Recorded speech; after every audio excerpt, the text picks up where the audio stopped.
At lahat talaga po ng presyo ngayon, di ba, nagsisitaasan na dahil sa digmaan sa Iran. Pero don't worry, nag-discount pa din kami. Hello po, bossing madam. Baka magustuhan nyo lang po. Graham Floats Folder Sweet Tooth Dessert ngayong gabi. Meron tayong tatlong premium flavors dito na sobrang sarap, sobrang linamnam, which is si strawberry, mango, and si cookies and cream. 35 pesos each lang yan, pero but wait, may promo tayo na kapag 2 pirasong kinuha nyo, instead of 35, magiging 30 pesos each na lang yan. At lahat talaga po ng presyo ngayon, di ba, nagsisitaasan na dahil sa digmaan sa Iran. Pero don't worry, nag-discount pa din kami. And as you can see, proper packaging, malinis tignan, at quality made yan. And hindi lang yun, may bits din yan sa gitna. Cookies and cream, may crush na Oreo na medyo malapit na kay McFlurry na McDo.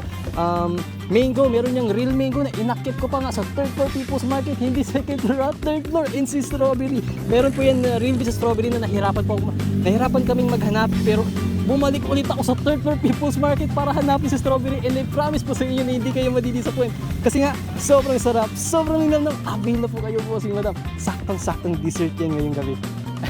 So may promo kami, 35 pag isa, pero pag dalawa mag-partner, instead of 35 magiging 30 pesos. Ito lang po yan. Avail na po. Tapos available din si Gcash namin, si Paymaya, Raka-ready na. Sige po. Sige, ano pong flavor pang gusto? Cookies and cream. Mabenta talaga si cookies and cream. Tapos hindi po siya talaga yung totaling sobrang tamis. Balance lang po yung tamis at lamig at the same time po. Thank you, boss. And I promise naman po na hindi kayo madidismay dyan. Kasi nga, sobrang sarap, sobrang linamnam. Thank you, boss. Thank you po, madam. Okay.